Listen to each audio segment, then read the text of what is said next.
All right, so I don't know if y'all seen the Sydney Sweeney. This is what American Eagle. Yeah. Ad that came out. It ruffled up a lot of feathers. I'm gonna play a little bit of it. You don't have to, because it's just her walking around and then the ad saying Sydney Sweeney has great genes. But I thought, that's it. I thought they was going into it was a little bit more than that though. It was kind of. I think it's important because of the kind of where I'm gonna lead this conversation to. So I do want to play a little bit of that so that people just have an idea of what we're talking about. Plus, you always get those play the video. Genes are passed down from parents to offspring, often determining traits like hair color, personality, and even eye color. My genes are blue. Sydney Sweeney has very genes. Okay, so we're going to get into it just a little bit, but I want to add a little bit of like history to it or whatever, just kind of get a little context, because this isn't the first time someone has done a gene ad like this. So this is Brooke Shields, 14 years old, mind you, Brooke Shields, in 1980 for a Calvin Klein. Life lies hidden in a genetic code. Genes are fundamental in determining the characteristics of an individual and passing on these characteristics to succeeding generations. Occasionally, certain conditions produce a structural change in the gene, which will bring about the process of evolution. This may occur in one or more of the following ways. Firstly, by selective mating, in which a single gene type proves superior in transmitting its genes to future generations. Secondly, by gene drift, in which certain genes may fade away while other genes persist. And finally, by natural selection, which filters out those genes better equipped than others to endure in the environment. This may result in the origin of an entirely new species, which brings us to Calvin's and the survival of the fittest. Calvin Klein genes. That was way more intense than the Sydney Sweeney. But it was 80s though, so there was a lot different to get away. So Brooke Shields went through it. Oh yeah, poor girl. Yeah. So what a lot of people kind of obviously called out was this was like essentially a Nazi dog whistle. Eugenics. Because you're essentially saying good genes for a white woman who has blonde hair, blue eyes. Mm-hmm. And I think what people don't understand is when you say good genes, you automatically imply that there are bad genes. Mm-hmm. And this reminded me, like seeing a lot of people react to this, reminded me when I took like media literacy class in college. There was this white boy, and he was like one of those frat white boys, wore the high shorts and stuff like that, had the little moccasin shoes and stuff like that with the polo. He was one of those white boys. And every time we discussed breaking down like ads and commercials, his brain couldn't fundamentally understand that these actions were not something that were naturally occurring from people that we were demonstrating, but they were curated from individuals who wanted to direct a message to the people who were watching. And it kind of just hit me like dead into the face when I'm listening to all these conservatives and a lot of just white people in general. And white people are media illiterate. Like, no, dead ass. Like, they do not understand media and how to actually process and read it, because in their mind, the ideas and principles that they see are the only thing is reflected. Like, a perfect example of this. I was going to ask you, do you think they don't want to be? They don't have to be. That's the thing. They don't have to be. And so because of that, their brains are able to just go scatterbrain. Like, I'll just tell you the story that someone just told me, right? So it was a black family member of mine, and they was working with someone. And the person told them, like, we're working a particular kind of way. And my family member was like, yo, y'all doing a real good job. Like, what are you doing to work like this? The white woman tells my black family member, I'm just the Rosa Parks of this bus. Everybody else is the one getting all the work done. A white woman described herself as Rosa Parks. And then insinuated that she just sitting there doing nothing. That Rosa Parks was just sitting there doing nothing while everybody else was doing stuff. That's insane. Insanity. Another example, Charlie Kirk is about to be the subject of South Park in the next week. They literally put Cartman as Charlie Kirk. Charlie Kirk changes his profile to match Cartman. Does he think that this is like a cool, like, oh, I don't care about what you guys are about to do. No. Or he thinks that he's about to be the subject of something that he's going to be proud of on South Park. He literally said, I can't wait to watch it. They about to flame your ass. This is a thing, though. This is a common thing amongst, like, especially the conservative people and, like, conservative white people, but white people in general. They don't understand that Cartman is the bad guy on South Park. They think he's an asshole. They think because they allow him to show imagery of him being a asshole, that for some reason that means he wins or he's the one coming out on top. There's only few times that Cartman actually comes out on top. For the most part, Cartman generally always loses. He always gets shown the error of his ways, but he just refuses to change. He's stubborn because he's stupid. Yeah, literally, Charlie Kirk is comparing himself to someone they also dressed up like Hitler on the show.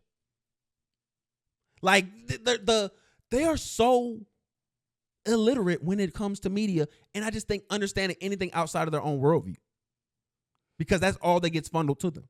And then once you start to bring in real information, that's when you start getting the stutters and the uhs and the, well, your culture is, you know, all that kind of dog whistle shit. Mm-hmm. And it's evident, man. Peck just can't understand what's going on when in front of y'all.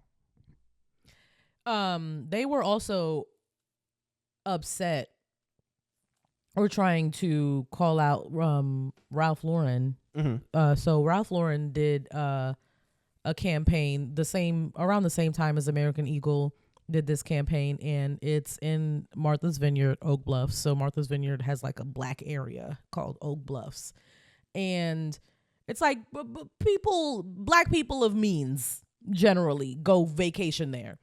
And they were trying to say, well, this is kind of the same thing as the American Eagle ad. And no, it's not.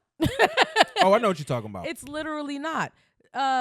Celebrating just one part of black culture is not eugenics. But see, the thing is, they're not celebrating it. They're presenting it as superior. And that's the issue, that as somebody who has come from those kind of situations and stuff like that, who actually was raised around that is the critique. It's not that it shouldn't exist. It's that you position it like it's better. That's not what these people are arguing.